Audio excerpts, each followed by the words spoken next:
Martial master के पिछले episode में हमने ये देखा था कि वांग चिंगमिंग ने दान फैमिली के सभी लोगों को हरा दिया था और उन सभी लोगों के हारने के बाद दाजी फैमिली का पहला आदमी वांग चिंगमिंग से लड़ने के लिए आया हुआ था।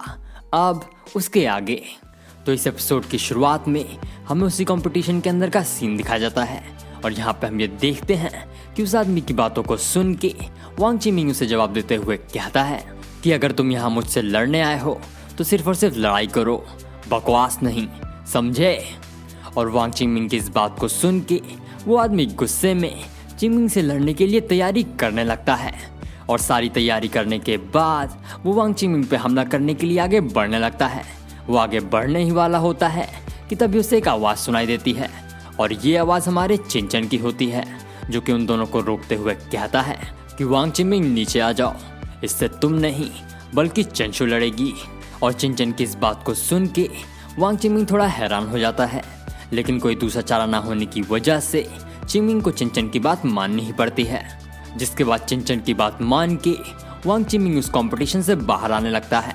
लेकिन इससे पहले कि वो ऐसा करता, उस कंपटीशन का रेफरी उन लोगों को चेतावनी देते हुए कहता है कि इससे पहले कि तुम कोई फैसला लो, मैं तुम्हें ये बताना चाहूँगा कि अगर तुम इस एरिना से बाहर गए तो ये मान लिया जाएगा कि तुम इस कंपटीशन में हार चुके हो, जिसके बाद तुम दोबारा इस कंपटीशन में लड़ाई करने के लिए नहीं आ सकते। और उस रेफरी की इस बात को सुन के चिंचन उसे जवाब देते हुए कहता है कि मुझे इस बात से कोई फर्क नहीं पड़ता।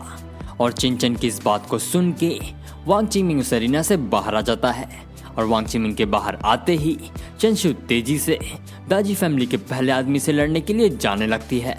जिसके बाद उन दोनों के बीच में लड़ाई होनी शुरू हो जाती है और उस लड़ाई में चंचू बिना किसी दिक्कत के उस आदमी को पीटने लगती है और उस आदमी को काफ़ी देर तक पीटने के बाद चंचू अपने तलवार के एक ही वार से उस आदमी को हरा देती है और उस आदमी को हरा के चंचू वहाँ से जाने लगती है।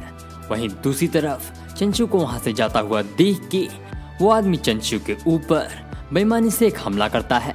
हालांकि चंचू उसकी इस घटिया तरकीब से बड़ी ही आसानी से बाहर निकल जाती है और उस आदमी के हमले से बचने के बाद चंचू उस आदमी को जान से मारने के लिए उसके ऊपर एक आखिरी हमला करने की तैयारी करने लगती है। वहीं दूसरी तरफ चंचू को ऐसा करता हुआ देख के दाजी फैमिली का एक दूसरा आदमी अपने फैमिली मेंबर की मदद करने का फैसला करता है। जिसके बाद उस कंपटीशन के नियमों को तोड़ के चंचू के ऊपर एक हमला करता है। हालांकि चंचू उसके इस हमले से खुद को बचा लेती है, लेकिन वो आदमी बस यहीं पे नहीं रुकता है। जिसके बाद वो खुद उस एरिना में आके चंचू के ऊपर बहुत सारे हमले करने लगता है और उस आदमी के उन्हीं हमलों से चंचू बुरी तरह घायल हो जाती है। और चंचू को घायल होता हुआ देख के चिंचन खुद उसकी मदद करने के लिए उस एरिना में आ जाता है। जिसके बाद वो उस एरिना में आके चंचू को उस आदमी के बाकी हमलों से बचाने लगता है और चंचू को बचाने के साथ साथ वो उस कंपटीशन के रेफरी से कहता है कि रेफरी, ये लोग तुम्हारे सामने नियम तोड़ रहे हैं, क्या तुम इन्हें रोकोगे नहीं। और चिंचन की इस बात को सुन के वो रेफरी उस आदमी को डांटते हुए कहता है कि तुम इस तरह हमारे कंपटीशन के नियमों को नहीं तोड़ सकते। तुमने ये पहली बार किया है, इसलिए मैं तुम्हें बस वार्निंग दे के छोड़ रहा हूँ, लेकिन अगर तुमने दोबारा ऐसा किया तो मैं खुद तुम्हें यहाँ से धक्के मार के निकालूंगा। और उस रेफरी की इन बातों को सुन के चिंचन ये समझ जाता है कि ये रेफरी भी उन सभी लोगों के साथ मिला हुआ है। और ये बात समझने के बाद वो उनसे भी से कहता है कि रेफरी, तुमने काफ़ी बढ़िया फैसला सुनाया है। हालांकि मुझे पहले ही समझ जाना चाहिए था कि तुम लोग आपस में मिले हुए हो। और चिंचन की इस बात को सुन के उस रेफरी का खून खौलने लगता है और इसी के साथ ये एपिसोड यहीं पे खत्म होता है।